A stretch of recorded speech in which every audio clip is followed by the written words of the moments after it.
12월 18일 수요 가정예배를 하나님 앞에 드리시겠습니다. 기도하십니다. 전능하신 아버지 하나님, 주의 능력의 팔로 온 세상 만물을 지으시고 저 광활한 우주 그리고 이렇게 멋진 지구를 만들어 주심에 감사옵나이다. 그러나 인간들의 범죄와 타락으로 말미암아 죄 가운데 있고 세상은 많이 오염되었으며 죄로 말미암아 싸움과 갈등이 많은 가운데 있나이다. 또한 아버지 질병으로 고통당하는 분들도 많이 있고 경제적인 어려움, 물질적인 어려움 때문에 고통당하는 분들도 많이 있습니다. 이 모든 것 예수의 이름으로 이겨내게 도와주시고 우리들의 소망을 저 천국에 두게 하여 주시옵소서. 예수가 우리 안에 거함으로 말미암아 우리 안에 하나님의 나라, 하나님의 뜻이 이루어지게 하여 주시고 우리를 만나는 사람들이 하나님의 나라를 경험하게 하여 주시옵소서. 하나님께서 이 시간 성령으로 우리들에게 세임 주시기를 원하오며 예수님의 이름으로 기도하옵나이다. 아멘. 사도신경으로 신앙 고백하십니다.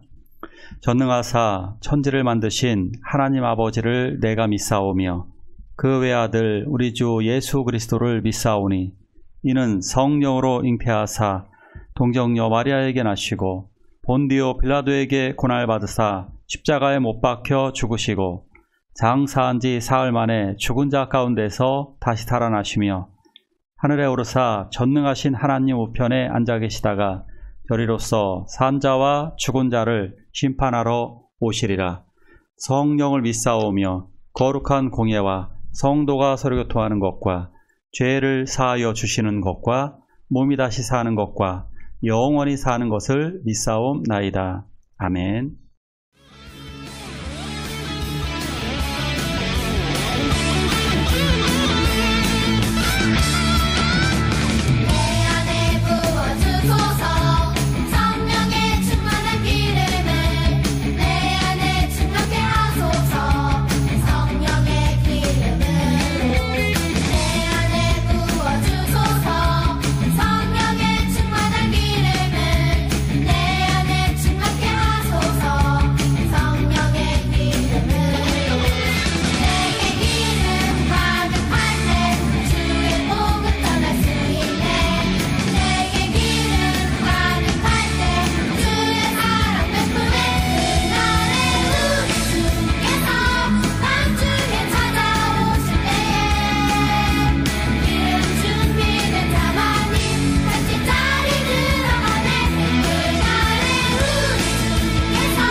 마태복음 25장에 보면 슬기로운 다섯 처녀와 미련한 다섯 처녀가 나오죠. 슬기로운 다섯 처녀는 기름을 준비했는데 미련한 다섯 처녀는 기름을 준비하지 않아서 결혼식에 참석하지 못했다. 즉 기름이 없다. 여기에서 중요한 포인트는 기름으로 결정나게 되는데요. 기름이 없다는 말의 진짜 의미가 무엇일까요? 같이 나누도록 하겠습니다. 그때 천국은 마치 등을 들고 신랑을 맞으러 나간 열 처녀와 같다 하리니, 천국을 다양한 의미로다가 말씀하고 있습니다. 근데 천국이 무엇일까? 어디에 있을까? 우리는 자꾸 공간적인 개념으로만 인식하는데 공간적인 개념을 넘어서는 절대적인 그 가치라고 볼 수 있습니다. 그것이 뭐냐면 절대적인 진리, 예수가 있는 곳이 천국입니다. 그러니까 예수님 자체가 가는 곳은 천국입니다. 그래서 예수 만나는 사람들이 변화가 이루어지고 회복과 능력이 이루어지게 되는 거죠. 그래서 천국은 바로 예수님이 계신 그곳이 천국입니다. 그곳에 바로 평화와 기쁨, 변화가 이루어지게 되는 거죠. 굉장한 역동성이 있는 것입니다. 그래서 예수님이 우리 안에 들어오게 되면 우리 마음에 평안이 이루어지게 되고 우리는 성령의 능력을 행하게 되고 그 성령의 능력으로 하나님의 나라, 천국을 넓혀가게 되는 것입니다. 그렇기 때문에 우리들이 가는 곳에서 싸움이 일어난다면 그것은 진정한 천국이 아닌 것이죠. 화평과 평화가 드러나게 되는 것입니다. 자, 이것은 천국에 관한 설명인데요. 자, 이 천국이 이루어지기 위해서 이제 열 처녀가 여기 등장하게 됩니다. 자, 이들은 신랑을 맞으러 나간 열 처녀입니다. 근데 이것을 우리가 일반적인 결혼식 상태로 보지 말고요. 오늘 본문을 이해할 때 어떻게 쉽게 이해할 수 있느냐면 이것은 임금의 공주님의 결혼식, 아주 성대한 결혼식입니다. 아주 특별한. 자, 그렇다면 공주의 결혼식에 누가 들러리로 초대받을까요? 그 들러리로 초대받은 것은 굉장한 영광입니다.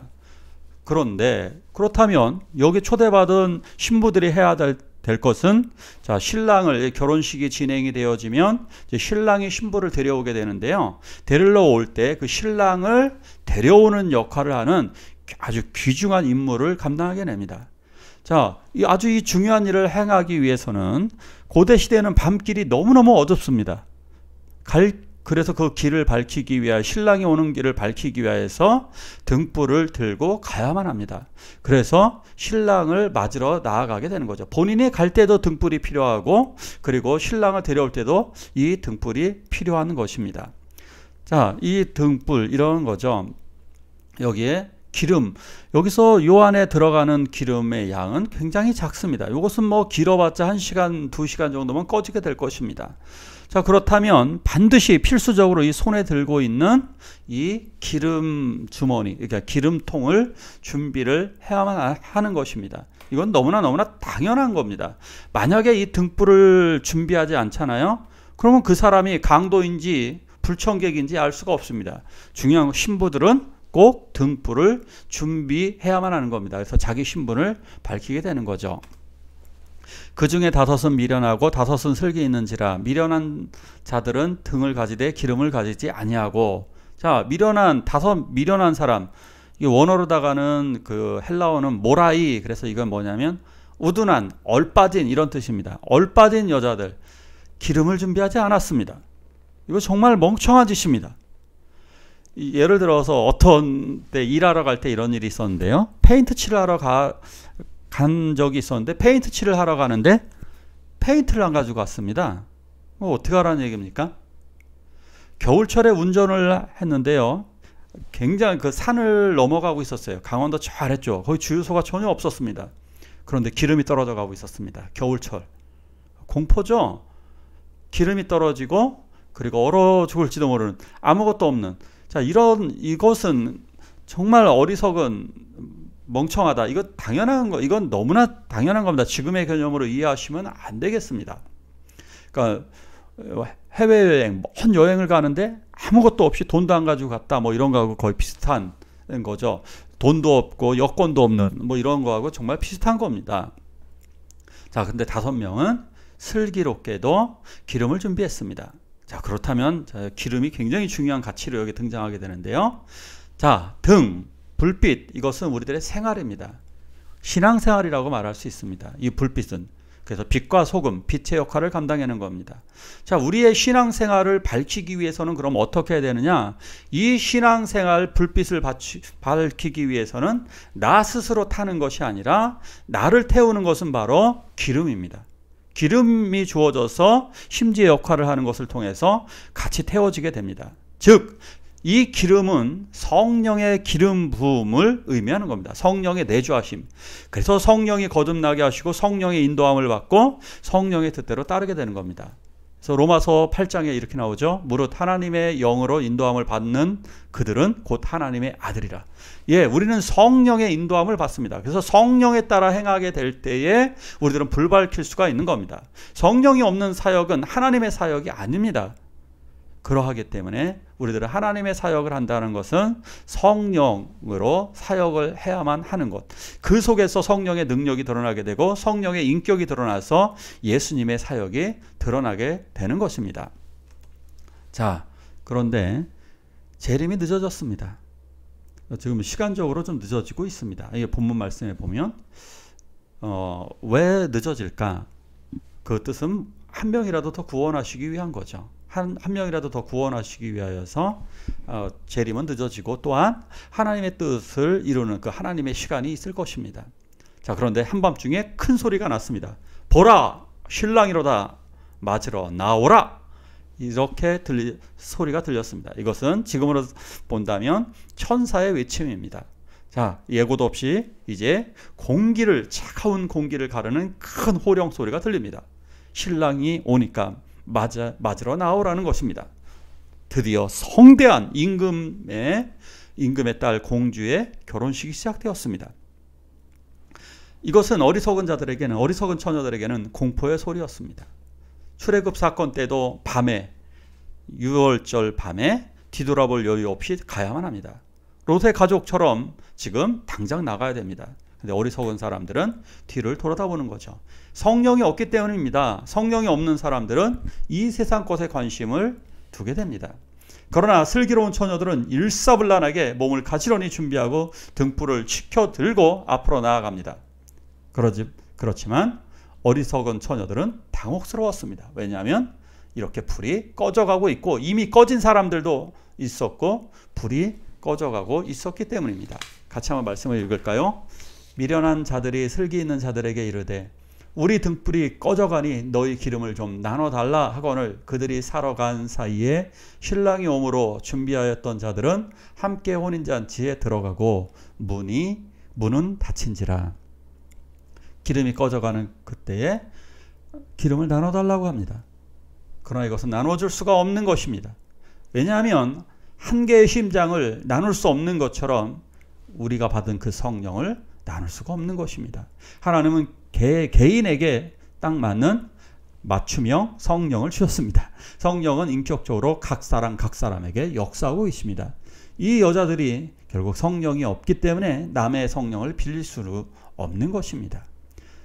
어쨌든 이 미련한 처녀들이 기름을 사러 가는 동안에 혼인잔치에 슬기로운 처녀들은 들어가고 그리고 굳게 그 문은 닫히게 되었습니다. 자, 읽어볼까요? 그 후에 남은 처녀들이 와서 이르되 주여 주여 우리에게 열어주소서. 대답하여 이르되 진실로 너희에게 이르노니 내가 너희를 알지 못하노라 하였느니라. 내가 너희를 알지 못하노라. 일반 혼인식 잔치가 아니라고 말씀드렸습니다. 왕의 혼인잔치는 시간이 되어지면 닫힙니다. 정확하게 딱 닫힙니다. 외부의 적이 침투하지 못하도록, 전쟁이 일어나지 못하도록 거대한 성에 그리고 궁궐에 그 문은 굳게 닫히게 됩니다. 자, 결국 이 처녀들이 여기에 가게 되면 어떠한 특권을 입는 거냐면요. 이 처녀들은 상급도 받게 될 것이고 이들은 아름다운 잔치에 가게 될 것이고 훗날에 큰 직급을 받을 수도 있습니다. 결국 이 들러리들 중에 또 하나 궁중에서 아름다운 결혼식이 이 처녀들에게 지위가 높아지고 이루어지게 되겠죠. 마태복음 25장에서는 의인들의 상급 그리고 죄인들의 심판이 드러나 있습니다. 항상 이 슬기로운 처녀들은 상급을 받았습니다.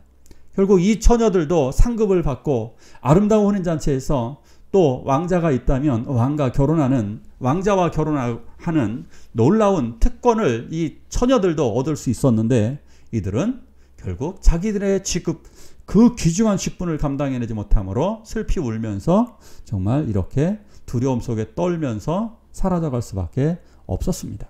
내가 너희를 알지 못한다 라고 하는 것은 심판의 엄격하고 준엄한 성격을 보여주고 있습니다.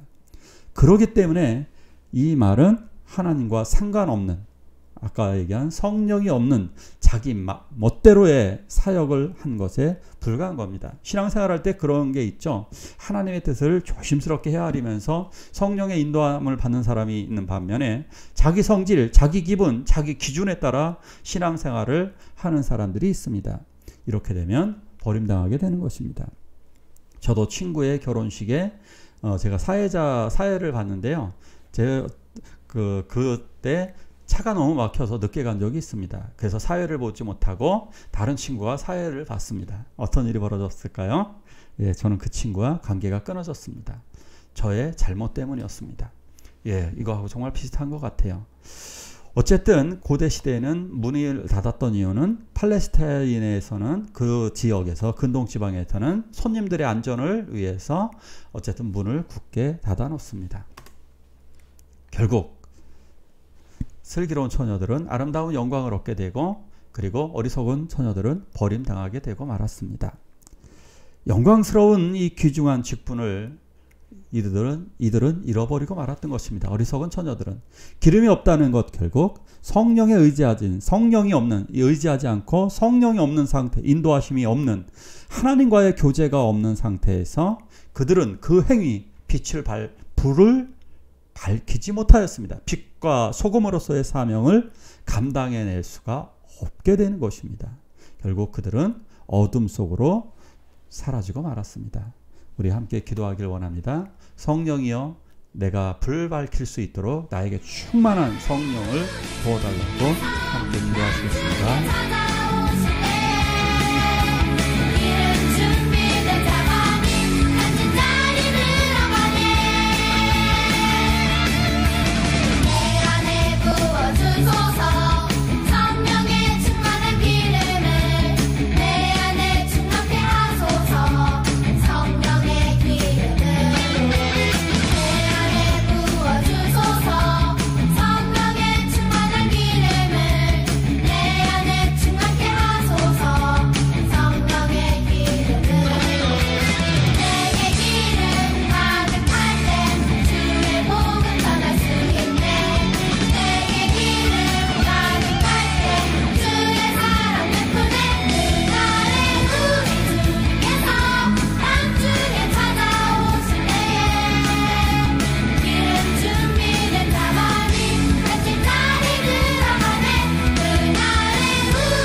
주기도문으로 예배를 마치도록 하겠습니다. 하늘에 계신 우리 아버지여, 이름이 거룩히 여김을 받으시오며 나라가 임하옵시며 뜻이 하늘에서 이루는 것 같이 땅에서도 이루어지이다. 오늘날 우리에게 일용할 양식을 주옵시고 우리가 우리에게 죄지은 자를 사하여 준 것 같이 우리의 죄를 사하여 주옵시고 우리를 시험에 들게 하지 마옵시고 다만 악에서 구하옵소서. 대개 나라와 권세와 영광이 아버지께 영원히 있사옵나이다. 아멘.